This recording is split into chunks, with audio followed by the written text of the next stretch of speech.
1 Coríntios capítulo 2, a partir do versículo 9, está escrito: mas como está escrito, as coisas que o olho não viu, e o ouvido não ouviu, e nem subiram ao coração do homem, são as que Deus preparou para os que o... Mas Deus nos revelou pelo seu Espírito, porque o Espírito penetra todas as coisas, ainda as profundezas de Deus. Porque qual dos homens sabe as coisas do homem, senão o Espírito do homem que nele está? Assim, também ninguém sabe as coisas de Deus, senão o Espírito de...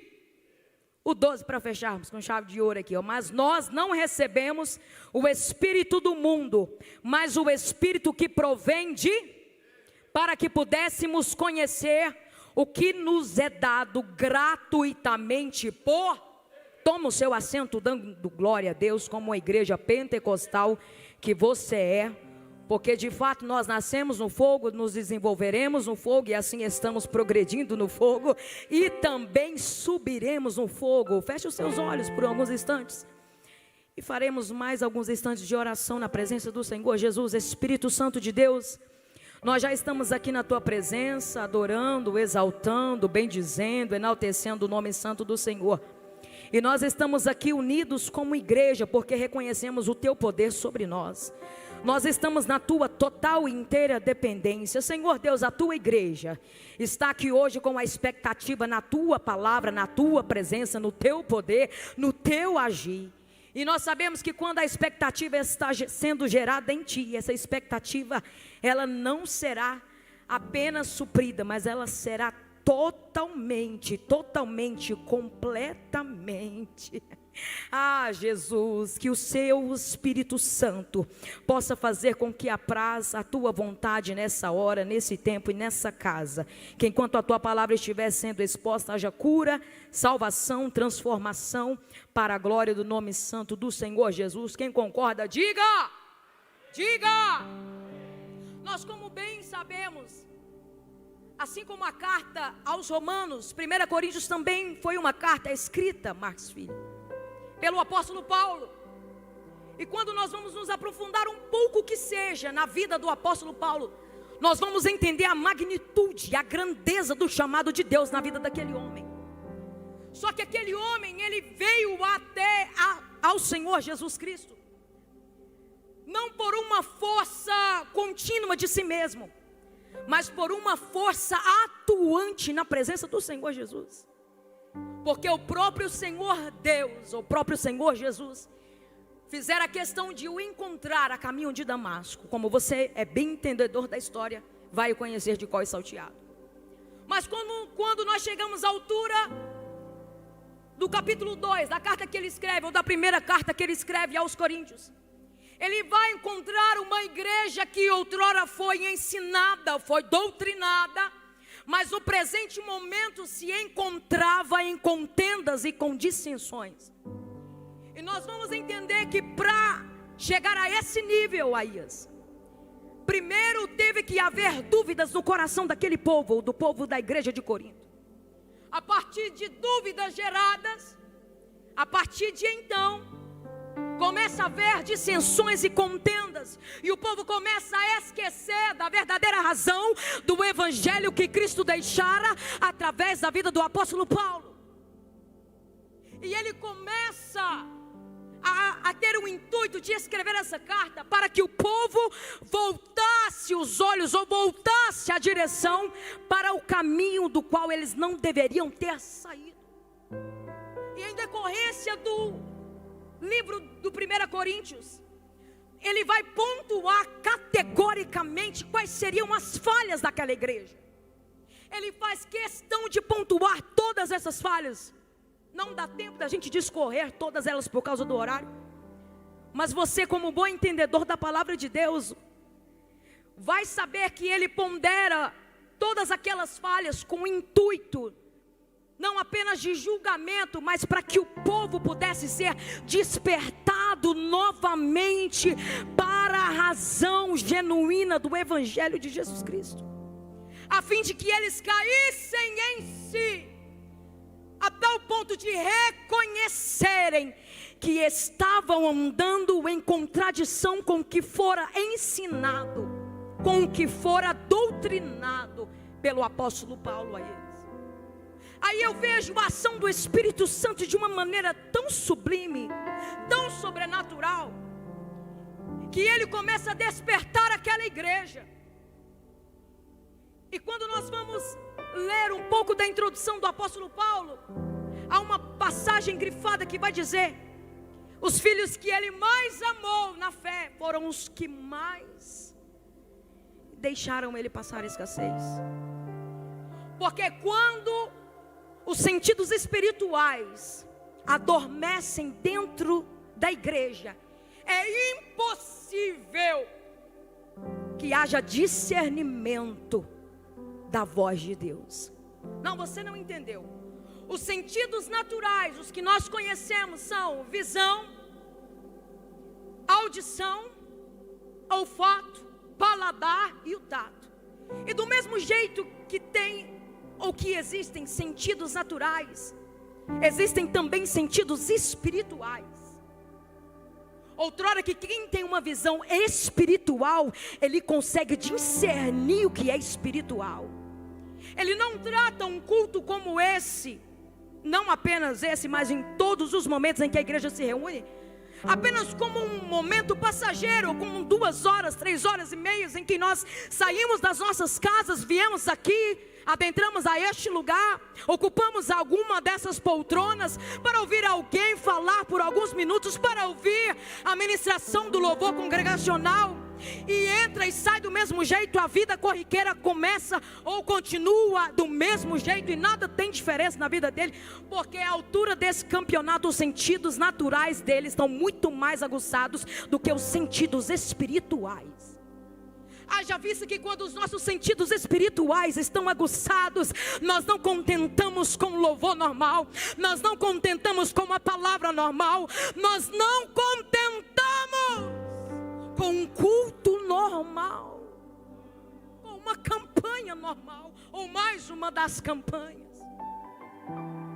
Nós damos o real valor à presença do Espírito Santo, que desde Atos capítulo 2 foi liberada para cada um de nós. E por isso, ou porque ela foi liberada, é por esse motivo, por essa razão, por essa circunstância que nós estamos ainda na terra dos seres viventes. Lembra? Há pouco tempo atrás, quantas coisas aconteceram, quantas pessoas que estavam há pouco tempo entre nós e hoje já não estão mais. Quantas coisas aconteceram, e há quem diga que viveu experiências nesse primeiro mês de janeiro como se fosse o ano inteiro, de tão intenso que foi, de tantas batalhas ferrenhas que enfrentou, de tantas lutas espirituais que veio para sobrecarregar. Mas olha você aí, não, vira para o irmão que está do teu lado, diga: olha você aí de pé, olha Deus te guardando, olha o Espírito Santo te sustentando. E não é porque não quisemos parar, não é porque nós não queríamos desistir, porque se fosse o nosso querer, nem aqui a gente estava. Porque os nossos sentidos naturais vai dizer: não adianta ir para a igreja, não adianta fazer campanha, não adianta levar uma vida santa na presença de Deus, não adianta, olha para a tua vida. Porque é assim que o acusador chega para cada um de nós. Para que tanta oração? Para que tanto jejum? Olha para a vida de quem não ora nenhum texto do que você ora, é tão melhor do que a sua. Olha o jeito que o acusador vem falando para a gente. Mas é nessa hora em que os seus sentidos espirituais estarão aguçados, e você vai levantar a tua mão e dizer: o sangue de Jesus tem poder na minha vida, o sangue de Jesus tem poder na minha casa, o sangue de Jesus tem poder na minha família. O Espírito Santo, pastor Isaac, pastor Zé Carlos, é a habilitação condição para o crente continuar de pé, e não apenas de pé, pastor Felipe, mas continuar no caminho da verdade, no caminho do conserto, no caminho do despertamento. 2026 acabara de ser inaugurado, e Deus nos reúne como igreja para falar: eu conto contigo para esse tempo, eu conto com aquilo que eu coloquei nas tuas mãos para esse tempo, eu conto com as habilidades que eu coloquei em você para esse tempo. Ah, Deus, mas eu sou tão pequeno. Ah, Deus, eu não sei falar. Não estamos falando de eloquência, não estamos falando de influência, estamos falando da presença de Deus pelo Espírito Santo.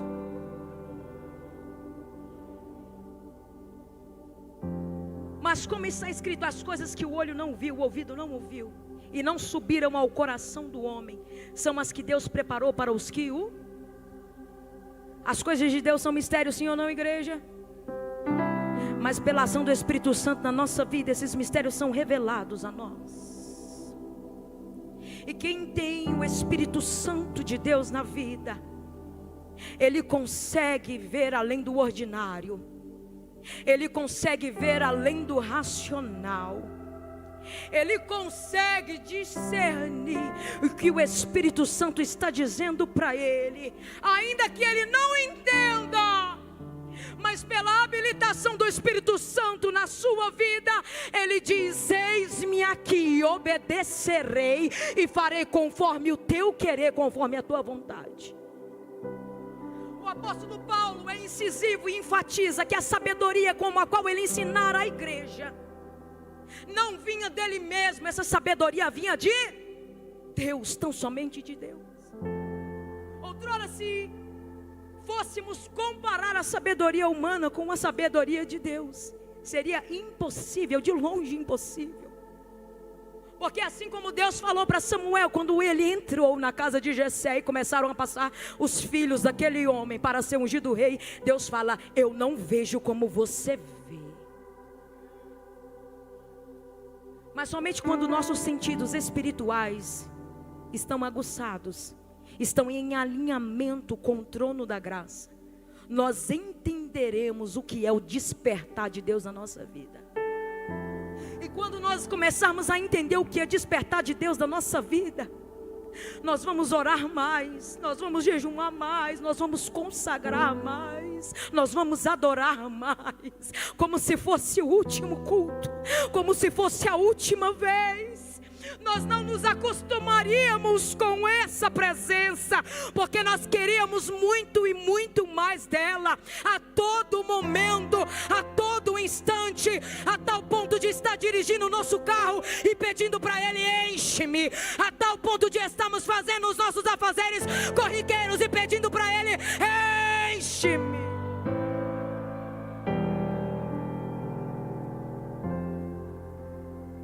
Depois que os nossos sentidos espirituais estiverem aguçados, nós despertaremos para o propósito de Deus. Perceba-se, todos aqui querem um status de vida melhor, querem ser útil em alguma área, até mesmo na sua área profissional. Quem é que não quer ser útil? Quem é que não quer reconhecimento? Quem é que não quer ter influência? Mas o Espírito Santo de Deus nos reúne aqui nessa noite como igreja para falar: deixa eu te despertar para você entender o meu propósito na tua vida. E às vezes, pastor Zé Carlos, o propósito que nós queremos não será o propósito que Deus propõe para a nossa vida. Mas quer um conselho? Escolha confiar de todo o teu coração e entregar todo o teu caminho a Ele, porque os pensamentos de Deus são muito mais altos, os pensamentos dele são muito maiores. Lembra Jeremias 29? Eu bem sei o pensamento que eu tenho a respeito de vós, e são pensamentos de bem e não de mal, para dar o fim que desejais. Perceba que é o fim, perceba que é a chegada, mas o processo quem escolhe é Ele. O processo quem escolhe é Ele. Não adianta olhar para a vida do irmão e dizer: mas parece que é tão fácil para ele, irmãos. Parece que é tão fácil para vocês. É tão fácil. O ministério flui, a família flui, tudo está andando ou navegando de vento em polpa. Parece que só comigo é difícil. Põe a mão no teu coração e diga para a tua alma assim, ó: Deus sabe como tratar comigo. Deus sabe do que eu preciso. Deus sabe do que necessito. Ele sabe, meu irmão. Ele sabe todas as coisas. Agora perceba aqui, ó, no versículo 12: mas nós não recebemos o espírito do mundo, mas o espírito que provém de... Nós somos participantes. E sabe por que nós somos participantes? Porque voltando lá no capítulo 1 de Atos, o Espírito Santo era apenas uma promessa. No capítulo 2, o Espírito Santo já é uma realização. A partir do capítulo 2, nos versículos posteriores, até os dias de hoje, o Espírito Santo é o nosso mantenedor. Lembra de Abraão? Deus chama Abraão, pastor Felipe, e faz a promessa. Isaac nasce, Deus cumpre a promessa. Agora é a geração de Jacó, Deus mantém a promessa. Diga para o irmão que está do teu lado: você não vai desistir. Deus está te mantendo de pé, está mantendo a tua casa de pé, vai manter o teu ministério de pé, pois a promessa está de pé. A ação do Espírito Santo em nós. Primeiro ele vem para nos convencer. E por que nós precisamos ser convencidos? Para que haja arrependimento, para que então possamos alcançar a salvação, que é o dom da graça. Em segundo lugar é a santidade. Olha a obra do Espírito Santo em nós. É a separação. E por terceiro, é a vocação, é a missão. Ninguém é despertado para ficar no mesmo lugar. Ninguém é despertado para continuar com uma vida medíocre. Ninguém é despertado para continuar do mesmo jeito. Se Deus quer ou está nos despertando, é porque Ele tem algo grandioso para fazer em nós e através de nós. Não, levanta a sua mão. Levanta a sua mão. Diga: conta comigo, Espírito Santo. Diga: conta comigo, Espírito Santo.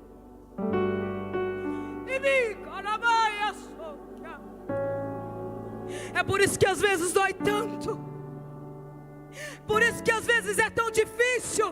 Porque Deus sabe forjar a nossa maturidade para termos os nossos sentidos espirituais aguçados, a tal ponto de dizer: eu não sou nada sem Deus. Melhorar. Somos muito menos do que nada sem o Espírito Santo, porque é a ação dele em nós. Na parte B do versículo 12 está dizendo: aleluia, Jesus, para que pudéssemos conhecer o que nos é dado gratuitamente por... Lembra do sacrifício de Jesus? E eu caminho para o final. O sacrifício de Jesus na cruz do Calvário, tendo o seu sangue totalmente vertido na cruz, enxergou a igreja de Vila Nova no alto do Gólgota. E mesmo pedindo para Deus, para que se Ele quisesse, pudesse passar aquele cálice, Ele se entregou. Porque se Ele não tivesse se entregado, o Espírito Santo não viria. E se o Espírito Santo não viesse, nós estaríamos falidos em todos os sentidos. Mas por causa do sacrifício de Jesus, o apóstolo Paulo insistia com aquela igreja: reconheçam-se, deixem ser despertados. Aquele que estava enfraquecido, volte a ter forças. Aquele que estava inerte, volte a ter vigor. Ah, Senhor, que Ele possa achar em nós um coração disposto a sermos avivados por Ele, pela palavra dEle. Um coração disposto tem prazer em ouvir a voz de Deus. Ele não consegue passar muito tempo sem ouvir a voz de Deus, porque a chama do Espírito Santo queima dentro do coração dele, mostrando a dependência dele em reconhecer que precisa de uma fonte maior para se alimentar. Se coloque de pé, igreja, em nome de Jesus.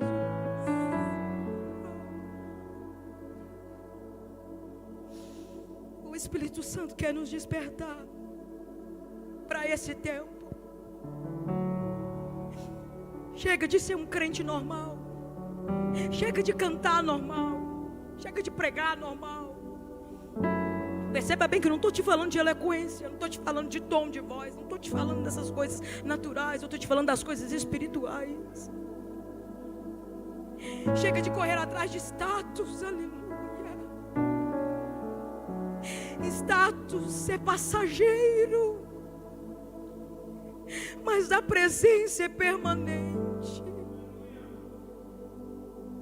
Marcos Filho, sobe aqui, vamos ministrar mais um pouco.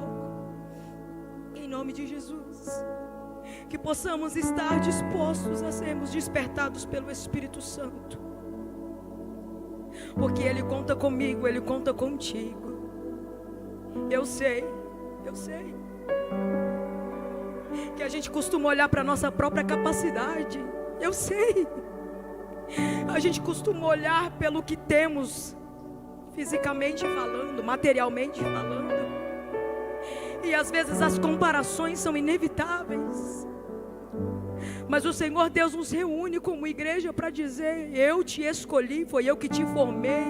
Deixa eu te despertar para te usar como eu quero, do jeito que eu quero, aonde eu quiser. Aleluia. Feche os seus olhos em nome de Jesus, igreja. O Max vai ministrar essa canção. Porque no nome de Jesus há todo o poder. O nome de Jesus há todo o poder para despedaçar todas as correntes, para despedaçar todos os agrilhões que tentam prender a nossa mente, dizendo que a gente não vai conseguir. Espírito Santo de Deus, nós entendemos que o Senhor é o bem mais precioso que nós temos. Como igreja, nós entendemos que nós somos totalmente dependentes do Senhor. Como igreja, nós entendemos que o Senhor é a nossa fonte, é uma fonte que gera vida, e é vida eterna. Espírito Santo de Deus, aleluia. Nós entendemos que a tua ação é a habilitação para termos a autoridade, a ousadia, a intrepidez e o discernimento que o Senhor quer nos revelar. Espírito Santo de Deus, nós como igreja nos colocamos aos seus pés e reconhecemos o poderio do teu nome, o poderio da tua palavra, o poderio da tua presença. Reconhecemos, Espírito Santo, que nós precisamos de ti, mais do que o ar que nós respiramos. Precisamos de ti muito mais do que as corças precisam das águas. Precisamos de ti muito mais do que os pássaros precisam do vento. Precisamos de ti, Espírito Santo de Deus. Você pode ministrar na vida do teu irmão que está do teu lado aí nessa hora.